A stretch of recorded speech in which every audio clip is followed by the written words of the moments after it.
سلامن طعنان نخلخم تخاتلتي يخون اندابلكو نابناي لمعنت مدبي كاتو أبناي لمعنت مدبي كم تلمود نعخم نتخاتلتي يمهريو إلى حسبكو مدب حيزلكم مسئلخو ناي لمعنتي مدبي زلعلو قدمي صوتاو ركب مفصامنا كنبلعم زيبلنا 4 مغبتات كنرينا دك تبعتيون دك انستيون قدمي ناب صوتاو ركب مئتاوكم قدم يلكم نزن 4 مغبتات بليعهم ناب صوتاو ركب تاعتو انتخوينكم بطعمي حماق ناي صوتاو ركب غزا نختحلفو زغبركم يم بفلاي دما ندك تبعتيو اب متلوخم ناي مدكام صغم يمصو يم اب دك انستيون مزوم مغبتات تتحيزوم زمصو حماق ጨና አብልዕት ኸንን ኣብ ዝተፈላልዩ ክፋል ሰውነትክንን ዘምጽኡ ምግብታት እዮም እንታይ ደኣ ንደቂ ኣንስትዮን ንደቂ ተባዕትዮን ዝጎድኡ ቀድሚ ጾታው ርክብ ክብልዑ ዘይብሎም 4 ምግብታት እንመን እዮም ዝብል ነገር ክንሪና ካብ ዝብተወሳኺ ድማ ቀድሚ ጾታው ርክብ እንተንበልዖም ዝምረጹ ምግብታት እንመን እዮም ዝብል ነገር ክንሪና እስካብ ናይ መደበይ ፍጻመ ሓቢርኩም ንጽንሑ ነዚ ቻነል ሓድሽቲ ዝኾንኩም ሰብስክራይብ ብምግባርን ነታ ናይ ደውል ምልክት ብምንካን ዝተፈላልዩ ናይ ጾታው ርክብ ናይ ጥዕና ከምኡውን ናይ ሓዳርን ናይ ፍቅርን ህይወት ኢንፎርሜሽን ትረኽብሉ ቻነል ስድራ ንኽትኮኑ ብኽብሪ ንሓትት መደብና ናብ ብዙሓት በፂሑ ተምህርቲ ንኽወስድሉ ላይክ ጌርኩም ጀምርዎ ስድራን ዝኾንኩምኒ እንዳመስገንኩ ናብ መደበይ ክምለስ ቀድሚ ናብ ጾታው ርክብ ምእታውና ክንበልዖም ዘይብልና እቲ ቀዳማይ ምግቢ እንታይ እዩ ቺዝ ወይ ከዓ ፎርማጆ ንብሎ ናይ ጸባ ውጽኢት እዩ ቀድሚ ጾታው ርክብ ንቺዝ ንበልዕ እንተኾይና ናይ ሰውነትና ናይ ፋት መጠን ንኽወስኽ ይገብር እዩ ከም ዝፍለጥ ድማ ሰውነትና ጽቡቕ ጨና ንከይህልዎ ካብ ዝገብሩ ነገራት ፋት ልዑል እጃም ኣለዎ ብፍላይ ናብ ጾታው ርክብ ቅድሚ ምእታውኩም ኣብ ዝግበር ምስዕዓም ምትሕስሳይ ምንኽኻ ምልፋዕ ወይ ከዓ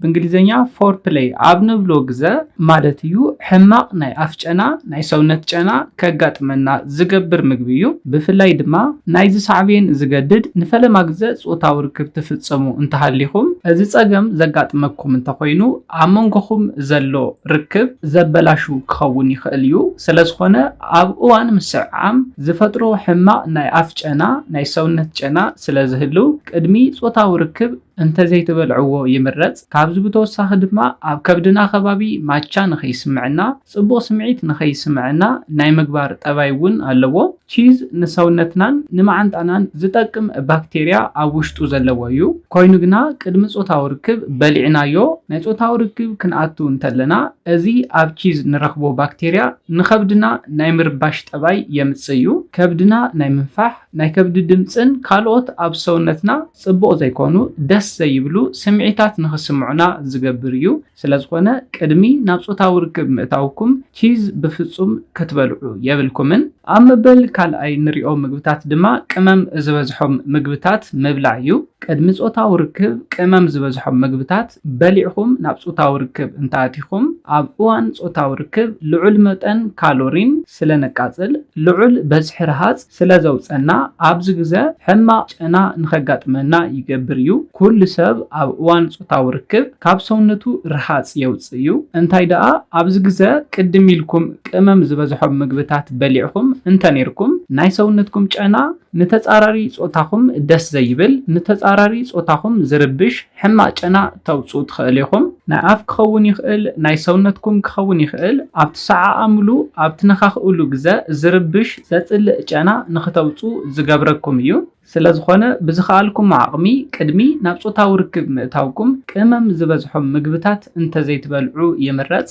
ኣብ መበል ሳልሳይ ንሪኦም ድማ ሽኮር ዝበዝሖም ምግብታት እዮም ሽኮር ዝበዝሖም ምግብታት ኣብዚሕና በሊዕና ናብ ጾታው ርክብ ንኣቱ እንተኾይና ብፍላይ ኣብ ሰውነትና በዝሒ ዘለዎ ረሃጽ ንኽወፅእ ይገብር እዩ እዚ ረሃጽ ድማ ሕማቕ ዝኾነ ኦደር ከምጽእ ዝኽእል እዩ ምስቲ ረሃጽ ተታሒዙ ዝመጽእ ኦደር ወይ ድማ ጨና ኣብ እዋን ጾታው ርክብ ንዘለና ኮንፊደንስ ንኽቕንስ ይገብር እዩ ንኣብነት ሓደ ወዲ ኣብ እዋን ጾታው ርክብ ብዙሕ ረሃጽ ዝወፅኦ እንተኾይኑ ምስኡ ተታሒዙ ድማ ሕማቕ ናይ ሰውነት ጨና ዝወፅኦ እንተኾይኑ ናብ ምሕፋር ናብ ምስካፍ ይኣትዩ በቲ ጾታዊ ርክብ ብጣዕሚ ፍትሕ ኢሉ ተሓጒሱ ካብ ምግባር ናብ ምሕፋርን ምስካፍን ንኽኣቱ ይገብሮ እዩ።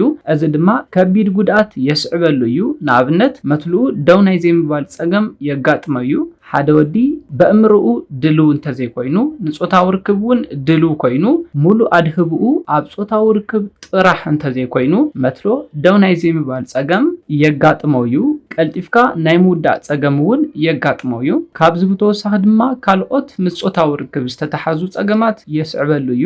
ኣብ ደቂ ኣንስትዮ እውን ልክዕ ከም ደቂ ተባዕትዮ ኮንፊደንስኽን ኣብ እዋን ጾታዊ ርክብ እንተወሪዱ ናይ ብልዕቲ ምድራቕ ፀገም የጋጥመክን እዩ። እዚ ድማ ኣብ እዋን ጾታዊ ርክብ ቃንዛ ንኽስምዐክን ብምግባር በቲ ትፍጽምዎ ዘለኹም ጾታዊ ርክብ ናይ ዘይምዕጋብ ፀገም ዘስዕበልክን እዩ።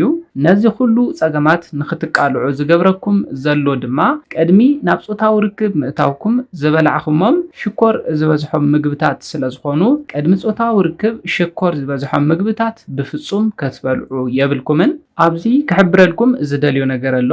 ጥዑም ምግቢ ክትበልዑ ቃሕ እንተይልኩም ቸኮሌት እንተትበልዑ ይምረጽ። ብፍላይ ድማ ዳርክ ቸኮሌት እንተበሊዕኹም ናይ ጾታዊ ርክብ ድሌትኩም ስምዒትኩም ልዑል ንክኸውን ይገብር እዩ። ከምኡ እውን ኣብ እዋን ጾታዊ ርክብ ብሉፅ ዓቕሚ ንክህልወኩም ዝገብር ምግቢ እዩ። ስለዝኾነ ካልኦት ጥዑማት ኮይኖም ናይ ሽኮር በዝሖም ብዝሕ ዝበለ ምግብታት ካብ ትበልዑ ዳርክ ቸኮሌት እንተትበልዑ ይምረጽ። ኣብ መበል ራብዓይን ናይ መወዳእታን ንሪኦ ምግቢ ድማ ጨው ዝበዝሖም ምግብታት እዮም። እዚ ድማ ብፍላይ ንደቂ ተባዕትዮ እዩ እቲ ጉድኣት። ንደቂ ተባዕትዮ ዘለዎ ጉድኣት እንታይ እዩ ዝብል ነገር ክንርኢ እንተለና ከም ዝፍለጥ ሓደ ወዲ ኣብ እዋን ጾታዊ ርክብ መትልኡ ትርር ዝበለ ኮይኑ ደው ኢሉ ንኽጸንሕ ዝሕግዞ ልዑል መጠን ደም ምዝዋር ከም ዝኾነ ዝፍለጥ እዩ። ልዑል መጠን ደም ናብ መትልኡ ኣብ ዝኣተወሉ ግዜ ሓደ ወዲ መትልኡ ንውሕ ንዝበለ ግዜ ደው ንኽብለሉ ዝሕግዞ እዩ። እንታይ ደኣ ኣብዚ ጨው ዝሰርሖ ጥፍኣት እንታይ እዩ ዝብል ክንርኢ እንተለና ናይ ሰውነትና ምዝዋር ደም የስተኣጓጉሎ እዩ። ብፍላይ ድማ ንደቂ ተባዕትዮ ኣብ እዋን ጾታዊ ርክብ እኹል ደም ናብ መትለኹም ንኸይበጽሕ ይገብር እዩ።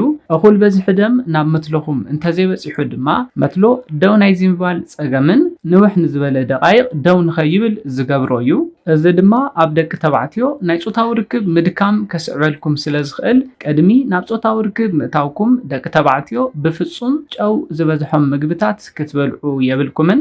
እዞም 4 ምግብታት ኩለኹም ደቂ ኣንስትዮ ኹና ደቂ ተባዕትዮ ቅድሚ ጾታዊ ርክብ እንተዘይተበልዕዎም ይምረጽ። እዘን 4 ምግብታት ኣውጊድኩም ናብ ጾታዊ ርክብ እንተኣቲኹም ብሉፅ ኣዕጋባይ ናይ ጾታዊ ርክብ ይህልወኩም እዩ። ነዘን ምግብታት እንተዘይበሊዕና ደኣ እንታይ ክንበልዕ ክትብሉ ትኽእል ኢኹም። ቀድሚ ጾታዊ ርክብ ፍሩት ቪጂቴብል ከምኡውን ናይ ፕሮቲን ትሕዝቶኦም ልዕል ዝበለ ምግብታት እንተትበልዑ ንጾታዊ ርክብ ብሉፅ ጥቕሚ ኣለዎም። ቅድሚ ጾታዊ ርክብ ፍሩት ብፍላይ ድማ ኣፕል ናይ ሰውነትኩም ኦደር ጥዕኑ ዝተሓለወ ብሉፅ ጨና ንክኸውን ይገብር እዩ። እንተተኻኢሉ ኣፕል በሊዕኹም ናብ ጾታዊ ርክብ እንተተኣትዉ ይምረጽ። ናይ ኣፍኩም ናይ ሰውነትኩም ጨና ዝተማዕራረየ ንክኸውን ይገብር እዩ። ስለዝኾነ እተን 4 ምግብታት ገዲፍኩም ፍሩት ቪጂቴብል ከምኡውን ፕሮቲን ዝበዝሖም ምግብታት ኣብዚሕኩም እንተበሊዕኹም ናይ ጾታዊ ርክብ ግዜኹም ብሉፅ ኣዕጋባይ ተናፋቒ ንክኸውን ዝሕግዘኩም እዩ። ነዚለ ናይ ልማዓንቲ መደበይ በዚ ክዛዝም ካብ ናይ ልማዓንቲ መደበይ ዝኾነ ሓድሽ ነገር ከም ዝሓስኩም ተስፋ ይገብር። ነዚ ቻነል ሓደሽቲ ዝኾንኩም ሰብስክራይብ ብምግባርን ነታ ናይ ደውል ምልክት ብምንካን ክተተባብዑናን ስድራ ክትኮኑናን ብኽብርና ሓትት። መደብና ናብ ብዙሓት በፂሑ ብዙሓት ኣሕዋትና ትምህርቲ ንወስድሉ ላይክ ሼር ግበርዎ። ሓሳብ ሪኢቶኹም ብኮሜንት ኣብፅሑና። ብኻሊእ መደብ ብኻሊእ ሓሳብ እስካብ ንራኸብ ሰላምን ጥዕናን ንኹላትና። ያኔለይ